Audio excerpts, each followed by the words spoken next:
Okay, Dennis, take it away. Okay, thank you, Cindy. Good evening, everybody. Welcome to the June 17th Zoom meeting. And Crystal, are you on? Would you have a prayer for us this evening? Yes, I'm on. Can you hear me? Yes, go ahead. Okay. Dear Heavenly Father, you wake us up every morning, and we know that's your grace. We are so blessed no matter how up and down life gets. No matter what we face, we know your love and protection never fail. Even when the road ahead is uncertain, we choose to trust you and lean on your strength and guidance. Lord, we believe in you and will never be ashamed of your name. Thank you for the gift of today. Thank you for the grace that never gives up. Amen. Thank you, Crystal. With that, uh, for those of you that are on the South Dakota Property Rights and Local Control Team Signal site. There was a report on there in the last, I believe today, that Iowa House of Representatives members, 70 of them, uh, now have signed on to for a veto of Governor Reynolds' override of the veto of Governor Reynolds' uh, approving of the House File 639, and as we speak, the Iowa House of Representatives members are working on the Senate because the Senate now has to do the same thing in order to get the Iowa legislature to convene so that they can override or make it at least an attempt and probably a good possibility to override the Governor Reynolds' veto of that bill. So pretty exciting news, and I'm sure that the Iowa landowners are tremendously excited, and I think they are feeding off of what South Dakota has done. I don't think there's any question. Um, and if anybody else has a comment to make about that particular issue, feel free to speak up. Okay. Ed, are you on this evening, Ed Fishback? Dennis, I do not believe that he is. I do not Okay. see his name on there. Okay. Uh, well, for those of you that were at the victory party last Friday night, it was a tremendous success. I don't have a particular number of how many were there, but I'm going to guess that it was in excess of 250, 300. I don't know if anybody has a number, but very, very, very, very good victory party. And I think that one or two words that really stood out were um, we and us. It was everybody worked together. And that was stressed by every um, individual that got up and gave any comments. It wasn't I, it was we, it was us, it was the group, it was everybody participated. And I think that's a great tribute to our people here in South Dakota. And so I just really happy the way that turned out. And again, if anybody else would like to make comments about the party, or if they were there and would like to make comments, please share with us.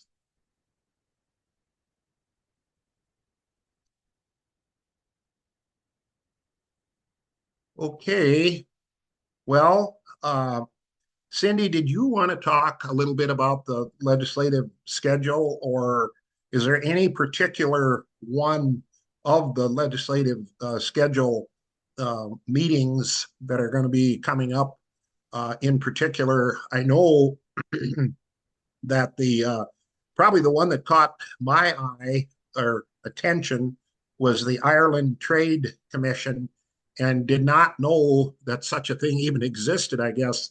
And there again, I took the opportunity this afternoon and evening to do some research on that.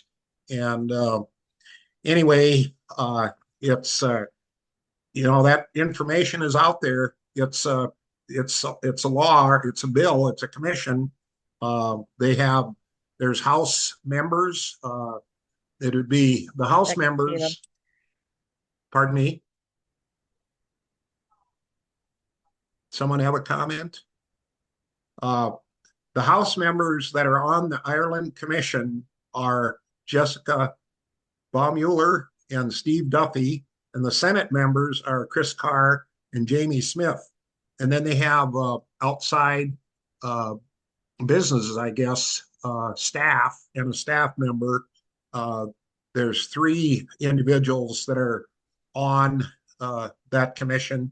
And the purpose of the commission is to strengthen economic and cultural ties between South Dakota and Ireland and some of the other European countries. So, and mainly to do with dairy and the equine or horse industry. And so, anyway, just interesting that that there is such a commission. And there again, if anybody has a comment, please share it with us. Yeah, I just wanted to make sure that people are, we're becoming aware of these committee meetings, and that if there's anyone that people can attend. So I put them on the list, Dennis, for this week. Yeah, and I appreciate that. Yeah, Cindy, and I'll post the link in the chat, and I also sent it out on the email so people they know where to look it up on the SD legislator website. So. Yeah, very good. Okay. And I do plan on attending the one in Sioux Falls on the property task force. And of course, we probably see that's on the 25th, and we'll have another Zoom meeting on the 24th. Is that correct? Yes. Yeah. Okay. And that one will be with Representative Liz May and Representative Al Nostrup on the future fund. But anyway, we'll bring that up again later. But so Sounds anyway, good. Yeah, if anybody else has any other comments before we move on to our guest speaker this evening, who is Senator Mark Lapka, and he's going to be giving us an update on the prison task force and the trip to Washington, D.C. So with that, Mark, are you with us? I sure am. How are you doing this evening, Dennis? Good, Mark. Nice to have you with us. So go ahead, give us the goods. How would you like to do this, Dennis? Would you like to break it up into the prison first and then questions and then DC and questions, or how would you like me to go about this?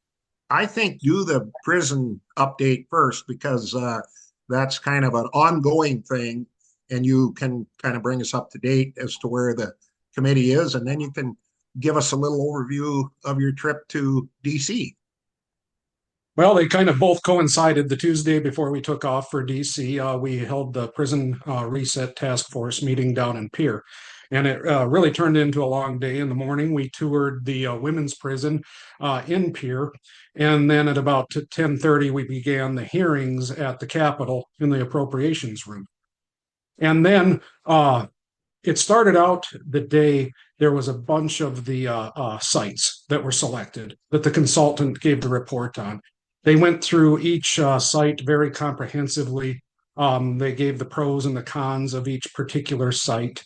And then right at about the noon hour, right before we broke for lunch, I believe the chairman, Lieutenant Governor Tony Van Huysen, we weeded a bunch of the sites out that were just not going to fit the bill and not going to work. So we removed those. After lunch, we came back and then we heard from 2 contractors. An interesting caveat to the meeting, there was a contractor that contacted the state by the name of Elevatus. I believe they are out of Colorado. They've built prisons clear across the country, and they had some differing information than we had received from the current contractor that the state has, J.E. Dunn. Under the J.E. Dunn proposal, which was selected as the contractor to build the proposed prison down in Lincoln County, they came up with a price tag of roughly $825 million in total that would have cost approximately $550,000 per bed. Now, what happened here with Elevatus, they said that that was way too high of a figure.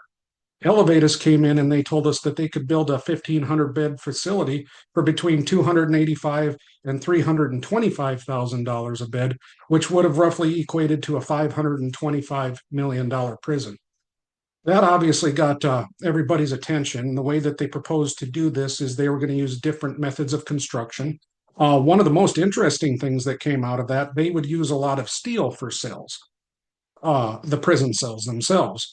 And what was particularly interesting is there's a company, Truss something in Huron, that actually is one of the only two places in the entire country that manufactures them. I know a lot of the committee members really think that that's appealing. If we could keep as much business in the state of South Dakota as possible, that would be ideal.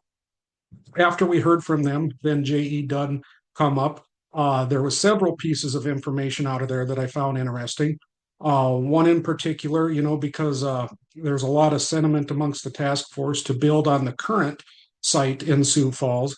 And one of the questions was, what would it cost and was it possible to tear down the existing penitentiary that was built in 1881? It is possible. It is listed on the historical records, I believe. And I guess there's some documentation that you can fill out that's pretty comprehensive, but it is possible. But the price tag for that looks to be about $32 million, which is an awful lot of money. Another thing that they said, one of the talking points has been, can we add another layer on top of the Jameson?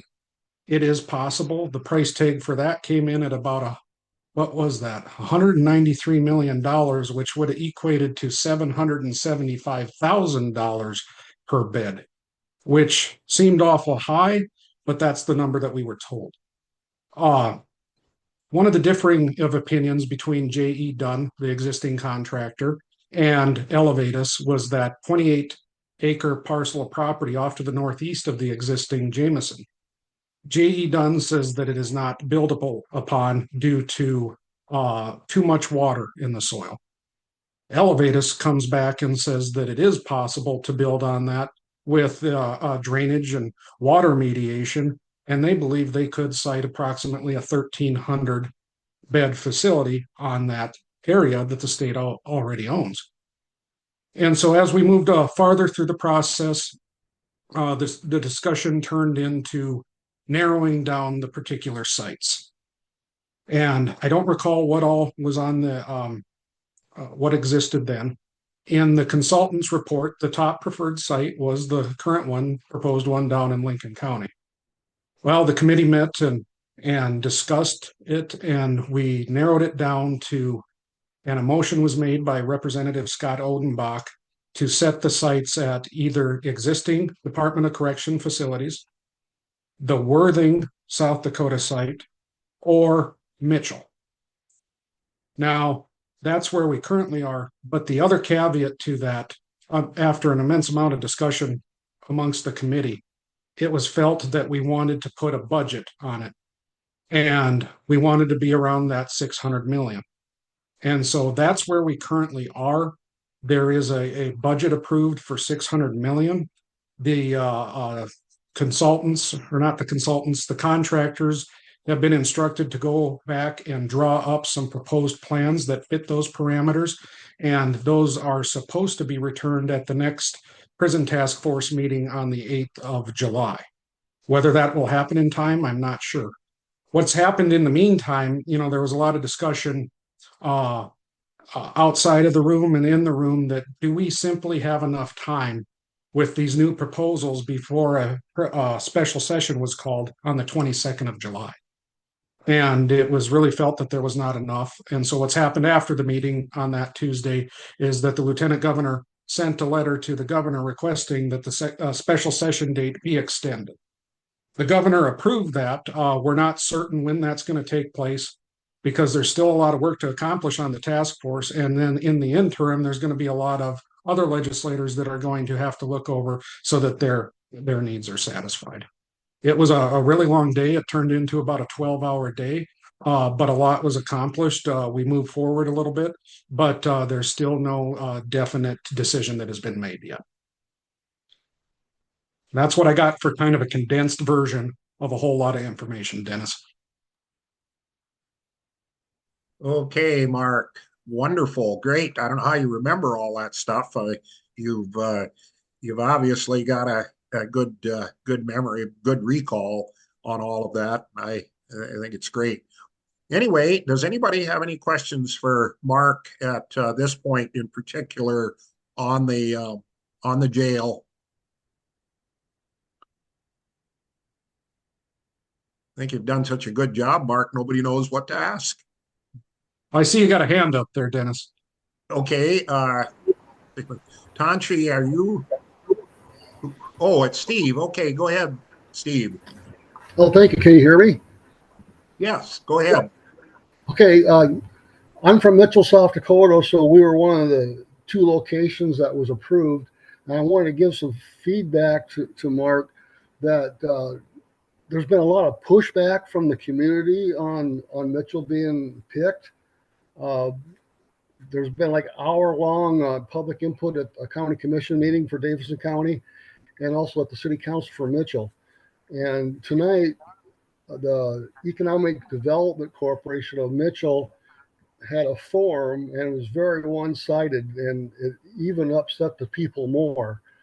I want you to understand that I believe that the 3 members from Mitchell that testified, they're all Economic Development Corporation folks, and we heard they gave the impression that Mitchell's in favor of having the prison in our community, and in fact, that's not true. And I want to make sure that that's conveyed to you, and hopefully you're getting feedback from members of the Mitchell community as to why they're not in favor of having the prison located here in Mitchell.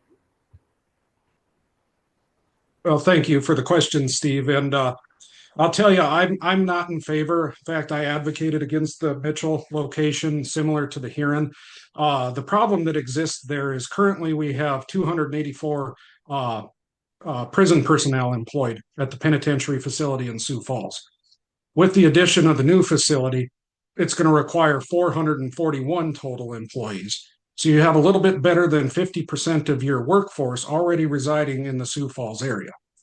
So we're going to be starting hopefully at better than 50%. Whereas if you would move that facility now out to the Mitchell area, you're starting from zero. The state's already invested millions of dollars in training and experience in that personnel. A lot of them have established their lives and planted their roots in the Sioux Falls area. I'm sure some of them would come, but I can tell you, I know them all, they all wouldn't. I've received probably better than 400 emails in total out of the Mitchell area. And I can tell you honestly, not one of them has been in favor of it. So I'm pretty sure, at least I've heard it loud and clear. A lot of the other task force members have mentioned the same thing to me when we visited. So I'm on your guys' side. Thank you, Mark. Mark Nelson, you got your hand up. Go ahead. Yeah, Mark, I was just wondering when you refer to I've got 2 questions. When you refer to the current site, is that the site in Sioux Falls or is that the Lincoln County site? And my second, go ahead. Okay, when I say the current site, I'm referring to where the penitentiary actually exists on state-owned property that's owned by the Department of Corrections. And I guess I usually try, and maybe I messed up a couple times, that I refer to the Lincoln County that was the proposed site.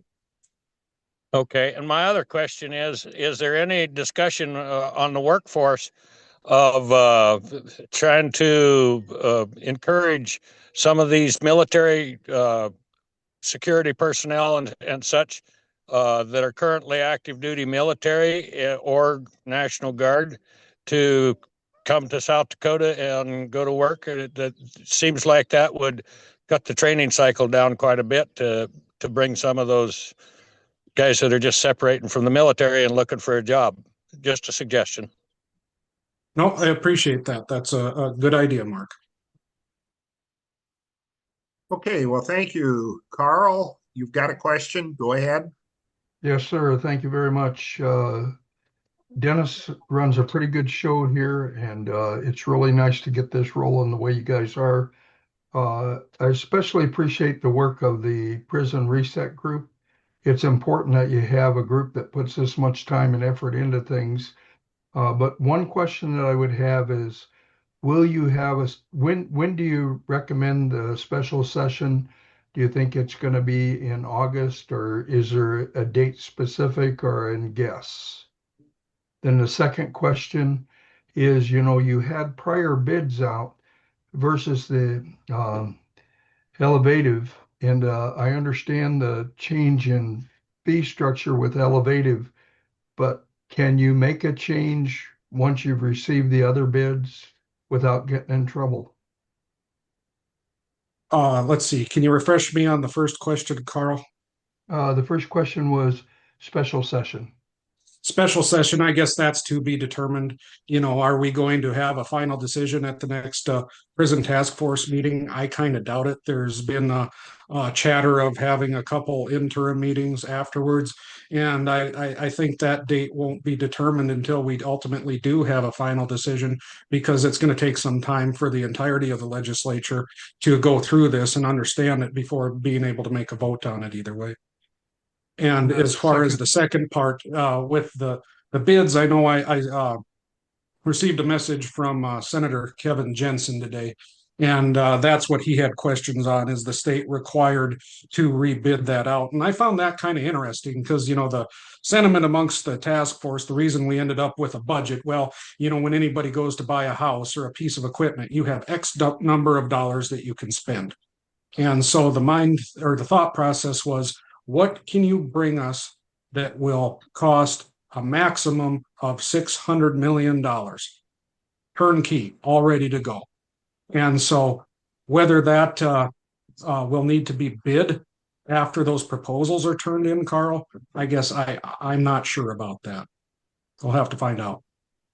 And the final thing is not a question on this, but they asked a question earlier, and that was on property rights in Aberdeen at the deck.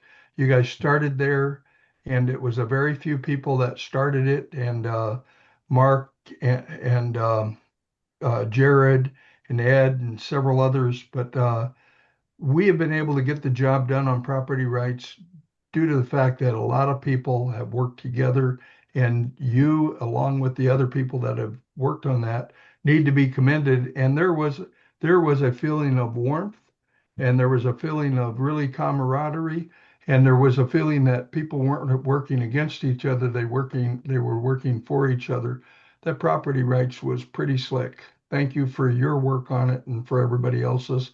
And I know that wasn't an answer to a question or a question for you, but you're a pretty good guy. And by the way, one final thing, we have two vice chairmen of the South Dakota Appropriation Committee.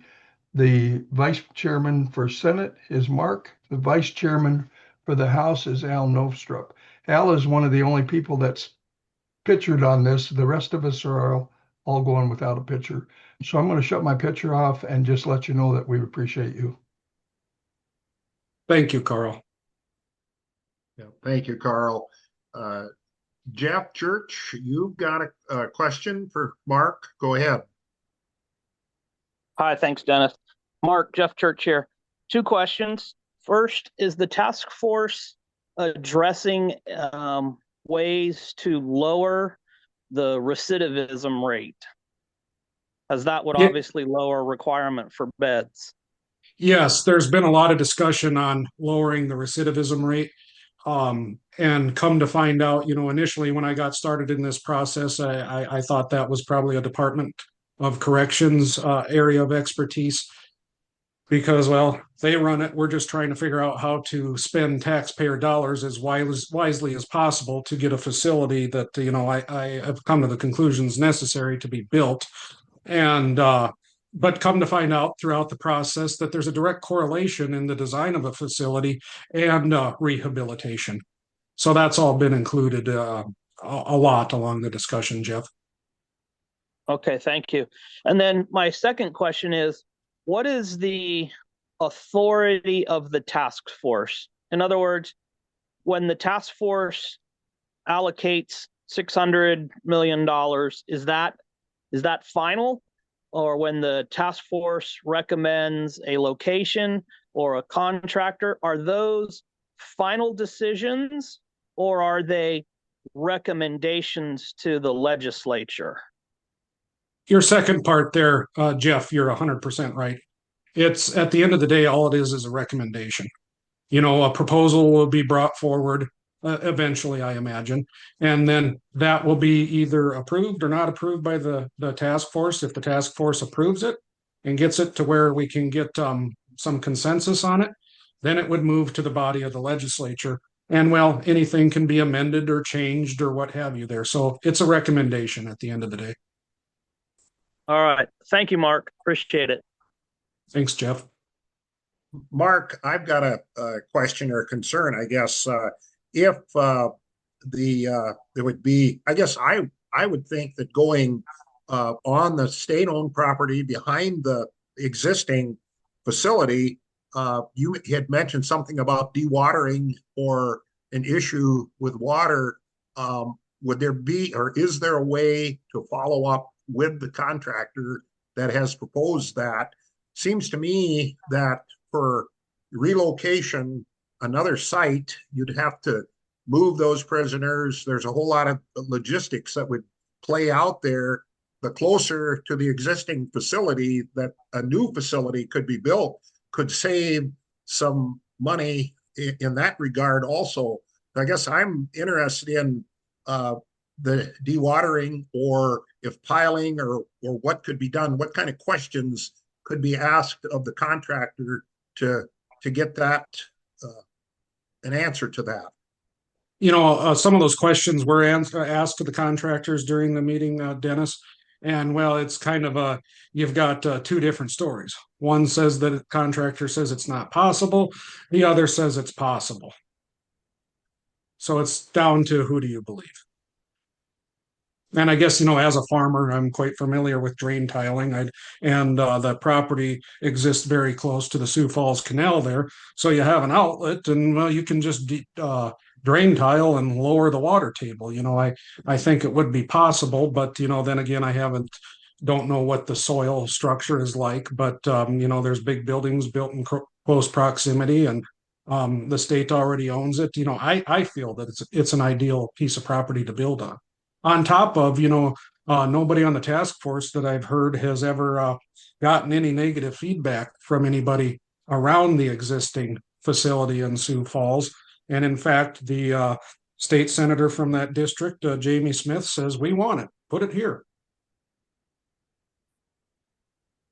Yeah, I would think that there would be a way to get more information and get some credibility to the new contractor's proposal there, as to where have they built before, if they had a situation like this, or something to follow up, because it just seems to me like it's the most logical location to put on a additional facility. Michelle, you've got a question for Mark? Yes.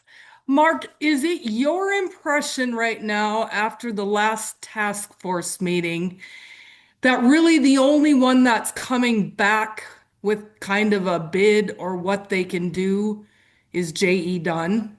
I mean, wasn't Elevatus there as part of a kind of an open public comment? And thank goodness they were, and it gets us all thinking and talking about all these things. But right now, can Elevatus, without having it open to public bids, even formally give us anything? Well, that's an ongoing discussion right now, Michelle, in fact, because yes, officially, J.E. Dunn is the state's contractor. And so they've been the ones that have been tasked with putting together a proposal, I guess, for the best term possible to bring back. But there's ongoing discussion of you wanting to open up to another company, such as Elevatus, or making it a public process because, well, we all know anytime you have more competition, you should get a more competitive bid. So I believe that will most likely be addressed at the next task force meeting. Fantastic. That is good news. Thank you. Okay, Jeff, your hand is up. You've got another question for Mark? Yes, I do. Thank you. Mark, could we reference the suitability for building on the adjacent property with the potential water issue? Can the task force request information from experts in South Dakota? For example, could you put a proposed question to somebody, say at the School of Mines, whether or not that would be, in their opinion, a buildable site? Like, can we use internal experts that we wouldn't necessarily have to pay to get their answer? I guess, at the end of the day, the only way to determine the suitability for construction on that site, you're probably going to have to go bring in an engineering firm that's going to take core samples, measure the groundwater level, the stability of the soil, and things of that nature. And I know that particular topic's being talked around about too. Thank you, Mark. Les Wolf, you've got a question for Mark? Mark, this may be before, after, or beside the horse, not sure where, but I see some of the people in Lawrence County with ankle bracelets, and I'm thinking, how long are we going to continue these hundreds or even 1,000-year-old type of system when we've got the technology to put bracelets, collars, whatever on these people? Maybe not all of them, but quite a bunch of them. Has that ever been discussed, or are we just going to keep following the same horse down the same old road? I would think maybe we could try something a little unique in South Dakota and show the rest of the nation or world that there is another way of doing this that's not, $450,000 a sale or something like that. Well, absolutely. And, most of those instances are either out on parole or work release or something of that nature, house arrest. And, what I've surmised from being part of this is, there's so many different levels of security for prisoners. You have maximum security, you have medium, and you have low risk. And they're all categorized on depending what the crime was, the severity of it, and things of that nature. And I know that was one thing, the lowest level offenders are in the Mike Durfee State Prison in Springfield. And there it's pretty much just like a college campus. There's hundreds of guys walking around outside, going to work, building houses, working in wood shops and doing things of that nature. And it's a very low security prison. And so, something like you're talking about, never say never. Thank you. Carl, you've got your hand up again. Go ahead. Carl, you're on mute. Machine is no smarter than the operator. Somebody had a question about incarceration, and we are doing a study there on 9 a.m. the 24th. Kevin Jensen and Greg Jameson are the co-chairs, and basically it's the initial incarceration, reentry analysis, and comparison of relevant states, and it's an interim committee. So we are going to be working on that simultaneously with the Prison Reset Group, not necessarily for the Prison Reset Group, but in answer to that question, it is being worked on, and people know that we have to do a better job with recidivism. We also have to do a better job with rehabilitation, and I think everybody can agree that those are two things that we can work on. Thank you. Yeah, thank you, Carl, for that information, because yes, that is one of the studies that will take place. We're So meeting at the USD at the Sioux Falls campus at 9 o'clock in the morning, just so that you know, on June 24th. on June 24th. Yeah, thank you. Mark Nelson, you've got a question? Go ahead. Yeah, Mark, I was just wondering, in this task force, when you're talking about, is it just the building of the prison, or are they kind of going through the total Department of Corrections expense sheet? My question is, if we expand the prison system, how much will it increase the annual operating expenses for the Department of Corrections? You know, it costs things to keep things going, you know, building maintenance and workforce and everything. Is there a figure that they've looked at to on how much it will increase the annual Department of Corrections budget? Yeah, that information was disclosed during session on the proposed site in Lincoln County, and the information that we were given because that was one of the particular areas of concern. You know, currently it's about $21.7 million that it takes to finance the prisons in the state of South Dakota. With the addition of this facility, it's going to be boosted by about $29 million.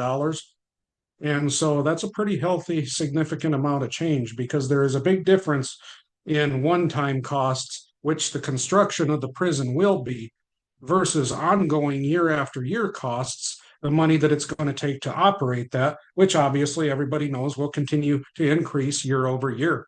And so that's something that we need to be mindful of and responsible with.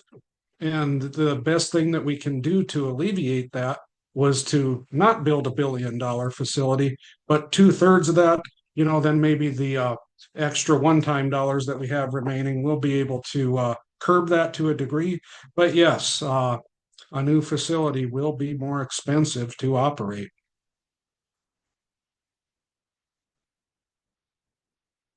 And I guess I should add, the primary reason for that is, bottom line, we're going to require more employees.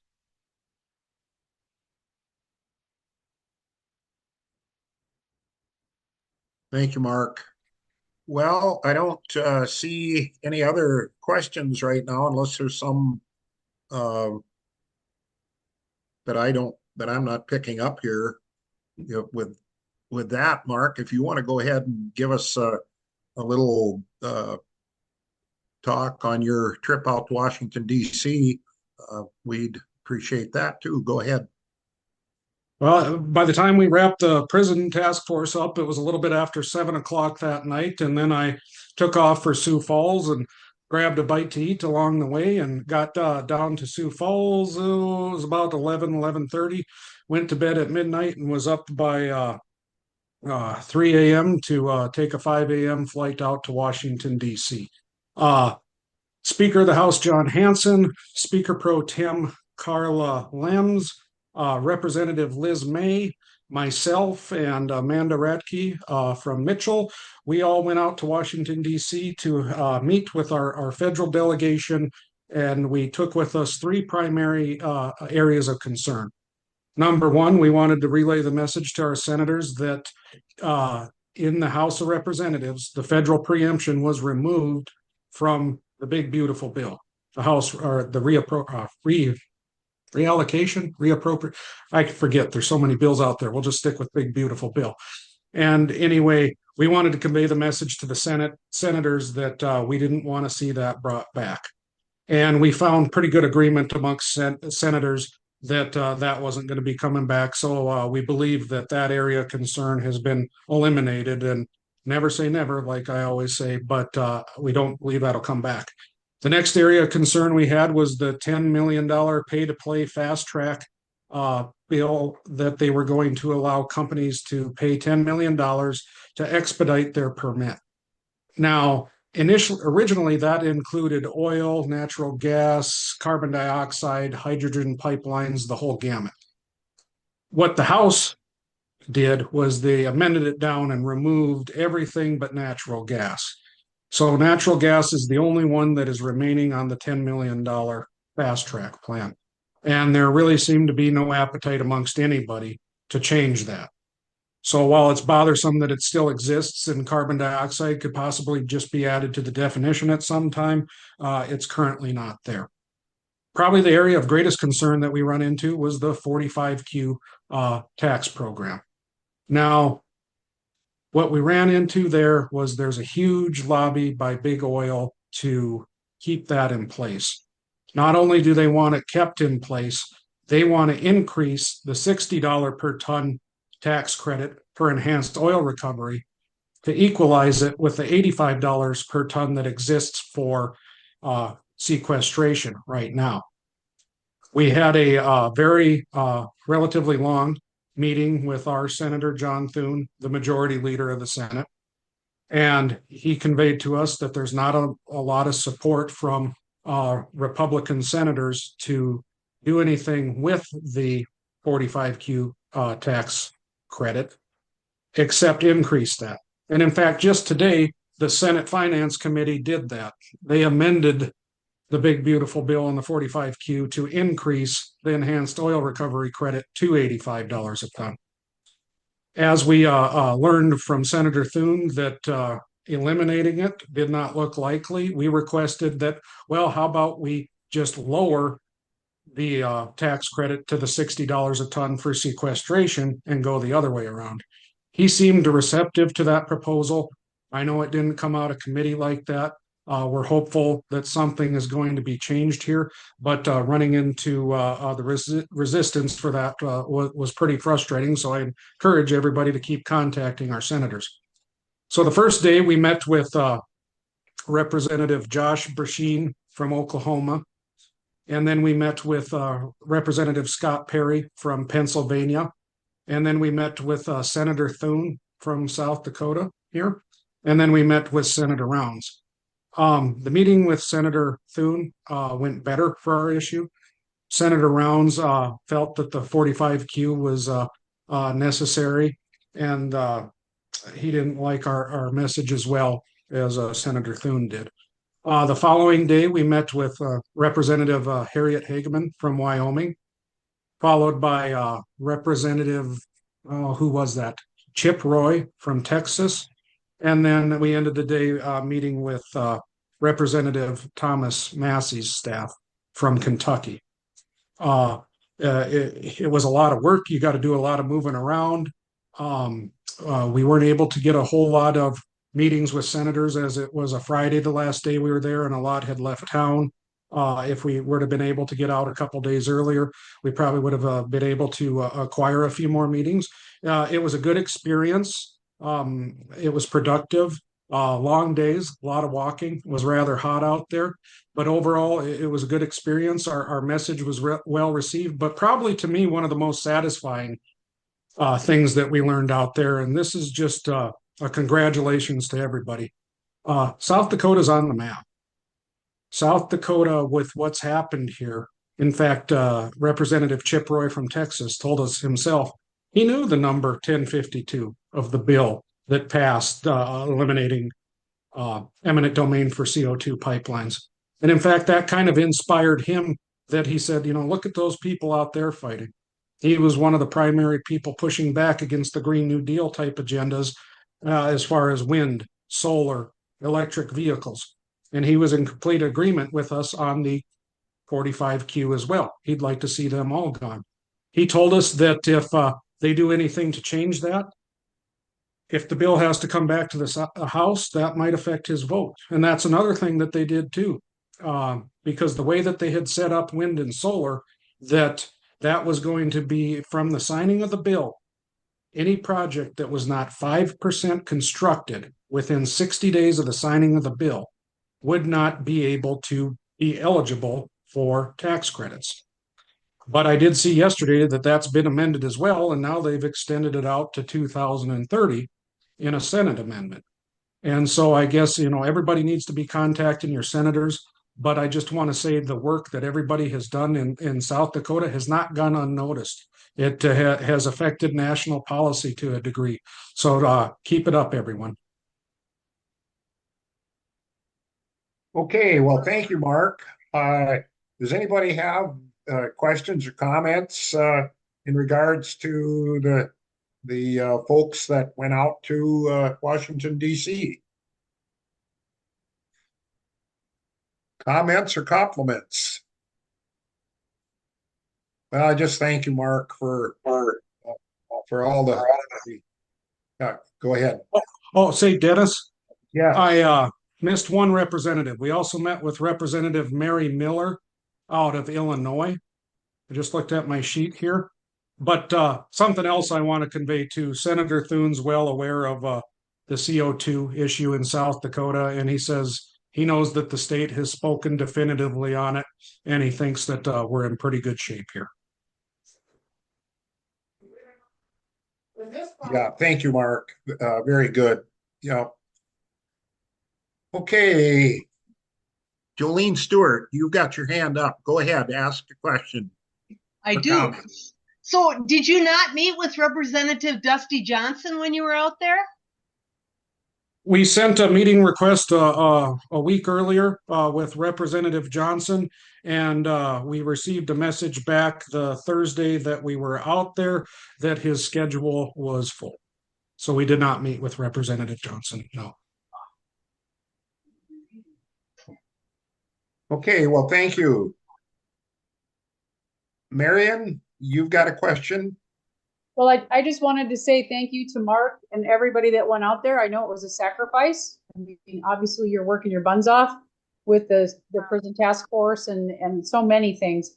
And we in McPherson County are very proud of you and just can't say enough good things about the effort that you've put in and how you're maybe teaching some people how to get involved and actually show up to do their job in here.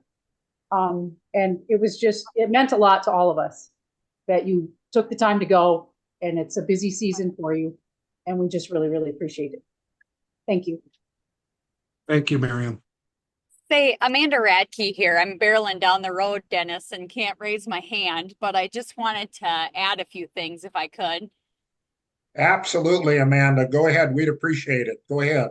Yeah, so one of the things that struck me being out in Washington, D.C., was that when we would go into these meetings and talk to the staffers, you guys were calling. And so it was incredible backup for us to be there. And it was like, it wasn't just the five of us. We came with an army of people that were activated and sending emails and calling. And, the comments we got were, yeah, we're getting a lot of landowner calls today. And so I think it's just a huge testament to how in unison we're all working together, that it isn't just one person or a few people. It's everybody is contributing their time, talent, and treasures in ways that they can. And I truly believe that's why this grassroots movement has been so successful. And so I just want to thank you guys for your efforts back at home, helping to spread the word on social media. And I would just say continue that pressure on that 45Q tax credit, because although there wasn't a huge appetite from any of these congressmen thinking that they could get anything done there, the conversation then evolved to, well, then why aren't, if we're going to be fiscally responsible and we're going to curtail the, billions, if not trillions of dollars that could be spent on a boondoggle like this and add to our national deficit, our debt that's just out of control, why aren't we talking about titrating those payments down and reducing, some of these expenditures within our federal government? And so I would encourage you guys. I do think it's making a difference. I do think that they are hearing you in Washington, D.C. And, one person making a fuss is one thing, an entire state being in an uproar is. We lost you, Amanda, but thank you. And the backup while we were in DC. Yeah. Thank you, Amanda.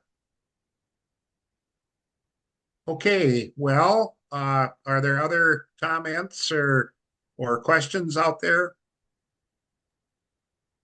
I might just, yeah, go ahead, Cindy. Mark had a question at the very beginning, and again, it's regarding the 45Q tax credits. And I know, anything is, we don't know, but he wanted to know, has anybody heard what the U.S. Senate is doing with the 45Q tax credits? And I think I had read maybe Mark has more on this, that the Freedom Caucus was trying to, reduce the time frame that for those people that already have projects. But I mean, the goal, I guess it's the Freedom Caucus, from what I'm hearing, is kind of the main players that are trying to reduce that. But that's all I Yeah, know. that's correct, Cindy. The Freedom Caucus is attempting to, well, I believe it got put in the bill. I think it's like it's got to be constructed within 3 years, if I remember correctly. But probably the most significant thing that changed with the 45Q is that and it all depends what's going to be coming out of the Senate at the end of the day here, that the credits themselves would no longer be transferable, meaning that the company has to utilize them themselves. Whereas the way that it is currently, they're able to give those credits to somebody else in exchange for something. And so it's believed that that will take a little bit of the luster off of it, but I think it would be pretty minimal.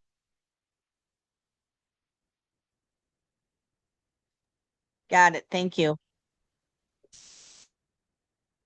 Okay, well, if Mark Nelson, you've got your hand up. Go ahead. Yeah, Mark, I was just wondering, did you hear anything while you were back there in DC? If those 45Q or all the 45 tax credits were lifted, were eliminated, how much additional revenue would that create for the government? Because if they weren't getting those tax credits, they'd have to pay taxes on that stuff. Isn't that correct? Well, correct. And I guess I don't know what those figures are specifically, but I could tell you something that is rather earth moving. Currently, the government pays out about 30 to 40 billion dollars a year through the 45Q tax program. If every project that's proposed across the country right now was to come online, it would cost the government over the next 12 years, which is the current sunset period for the 45Q, it would cost about $800 billion to the US taxpayer. And that's at that $85 a ton. I know there was a bill out there where it really got scary from Senator Lisa Murkowski out of Alaska, that they wanted to expand that $85 a ton to $250 a ton. So now you could have 3x that 800 and called it $2.4 trillion. You're talking about almost 2/3 of the current national yearly budget just on carbon credits. And so that's only with every current proposed project. What about if they get to the 100,000 miles of pipeline that they want? Because currently there's only about 10,000 miles proposed. Yeah, that was my thought. How much is this? Are these tax credits contributing to the budget deficit for the federal government? Exactly. I mean, an immense amount. And so, how about we just don't do that and save the taxpayers some dollars? Where's Doge in this whole process? Tanchi, you've got a question? Go ahead. Thanks, Dennis. I appreciate it. I appreciate everybody and all that they're doing. Mark, I'm not sure how to actually pose this question, but I was talking with someone recently who didn't know about the gas lines still having that federal eminent domain right. And they were wondering if there's a possibility that somehow, say, a natural gas line could be coupled with a CO2 pipeline and use that eminent domain for the gas and manage to sneak in the CO2 pipeline that way. Is that a possibility? I really didn't have an answer for them. Well, there would have to be a change to federal law in order to accomplish that, because yes, currently FERC, the federal government siting authority, has all siting authority across the entire country for natural gas pipelines, giving federal eminent domain rights specific to natural gas. Natural gas is the chemical formula is CH4, and that's what's included in the federal law under that. And whereas carbon dioxide is CO2. So the only way to accomplish that in federal law, the CO2 definition would have to be included. And so, no, you couldn't just, because yes, carbon dioxide is a natural gas, obviously.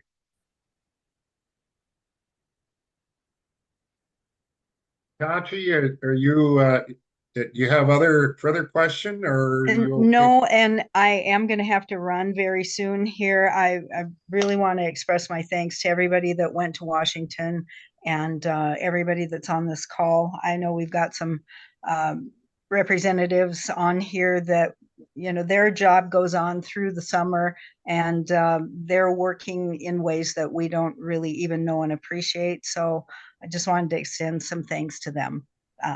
So that would be Carl and Al, and I'm not sure if there's anyone else on here, but this is really an important conversation, and I appreciate it. God bless. Thank you, Tanchi.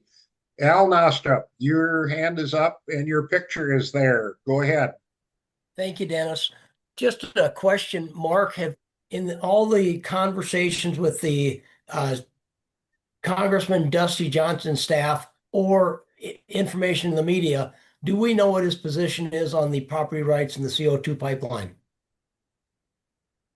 I can't tell you specifically what his position is on the CO2 pipeline, Al. I have spent 4 years writing emails to his office trying to get access, and never was able to get any acknowledgement by him. I met with Representative Johnson's staff either twice or 3 times in the last month here. And basically the biggest ask then was that we didn't want to see federal preemption take place for the siting and eminent domain of CO2 pipelines, as that would have made 1052 null and void. And he was opposed to the federal preemption. That I can tell you. As far as his position on CO2 pipelines themselves, I don't have an idea. Thank you, Mark. Okay, Carl, you've got Yes, your sir. hand up again. Go ahead. Well, this is kind of important. That picture of the Fabulous Five with Senator Mark on the end, and then Carla and Amanda and the world famous Liz May along with John Hanson. That's a keeper. And it says, pray for our South Dakota team. We need to pray for one another. We need to lift each other up, and we need to know that this private property rights fight is not over. We need to continue to work. And the nice thing about the guys that went to DC, they had a great name, but they also had an agenda. They were ensuring the federal preemption, allowing for federal eminent domain use of CO2 pipeline remains out of the reconciliation bill. They were working to completely remove that $10 million pay scheme, another boondoggle for federal permitting of pipelines, and prioritizing fiscal responsibility and eliminating the wasteful spending through the 45Q tax credits. You guys have done a phenomenal job. And yes, I know that Holly loves you, and she's got you some Brill cream to get your hair a little, or your head a little bit oiled down so you can fit through doors. Thank you very much.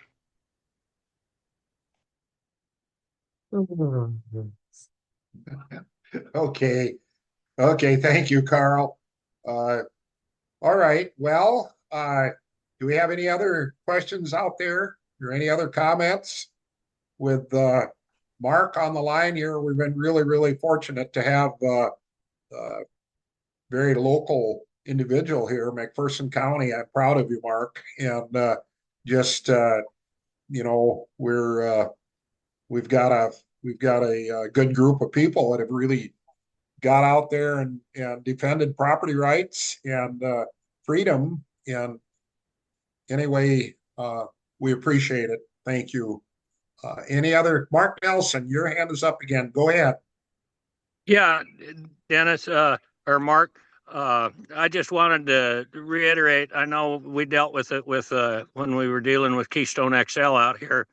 And I just wanted to let the property owners remind you, when you sign an easement, like if these natural gas pipelines come through, when you sign the easement, you can require in that easement that it's a one-time easement, and that preempts them from being able to lease that easement or any portion of that easement to any other pipelines. In other words, the only pipe that can be laid is the one that they get the easement for. So I just wanted to make that comment. That's something I learned when we were dealing with Keystone XL, and they screamed about having to put that in the easement, but they did. Well, and I think that a lot of the pressure early on with these easements, it was all push for the money, a grab for the money for the ones that signed the easements. There was not a lot of question or probably concern about what could or couldn't be done in regards to the easements. And there's been a lot of education. A lot of people have learned a lot of things that could have or should have been done when those easements were signed. So some of it's a little too late. And going forward, anybody that signs an easement now probably will have some other stipulations that'll be tied to it. So yeah, because once you sign that easement, if you don't have that in there, they can go ahead and allow another company to come in. They can lease a portion of their permanent easement to another company, and you won't have anything that you can say about it. And like Conchi said, that may be where the CO2 pipeline sneaks their way through. yeah, thank you, Mark. Early on, XL was talking like 6 or 7 passes could be made through one easement prior to anything about backing away from allowing them. Well, I guess I certainly would hope that anybody that's talked into selling an easement now at this point, and especially with the fact that no eminent domain for CO2 pipelines, that there would be some pretty strict regulations that are requests that would go along with any easements that would be signed from here on out. So, but anyway, okay. Yeah, I just wanted to comment, Dennis. What Les said was correct. When Keystone XL first came to get an easement from me, they wanted a 200-foot wide permanent easement, and I said no. We'll narrow it down to 40-foot permanent. You can have a 200-foot construction easement, but just a 40-foot permanent. And they came back about 5 times before they finally agreed to that. So they absolutely intended to lease it to other pipeline companies. Yeah, no question. Okay, well, one question for Mark, if I may, and that is, did Dusty offer his staff to you when you were out there?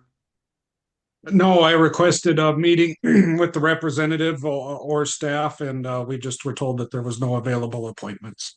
I find it hard to believe that 5 of the greatest people that walk the face of the planet from South Dakota do not get time to visit with one of his staff members at least. And I guess the term would be something different than I'll use, but I'd say raising poop would be okay. Thank you. This is something we need to carry forward, Mark, and spread the good word on that our representative doesn't have time to visit. okay, well, I think if we've pretty much got the questions asked of Mark, I would thank you, Mark, for the wonderful information this evening. And I guess one last call on any other questions or comments, and we're going to move on. Cindy, do you have anything to add at this point? No, I do not. Oh, I see. We've got another hand up there. Go ahead. John?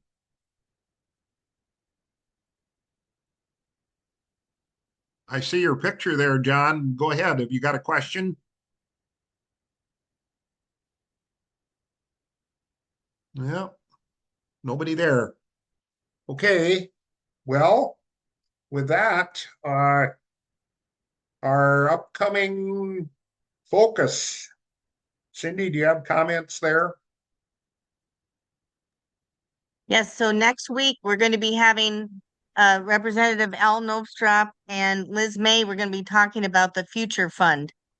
And I think there may be a lot of us that aren't even that familiar with it, but it's different than the GOAD. It's a separate fund.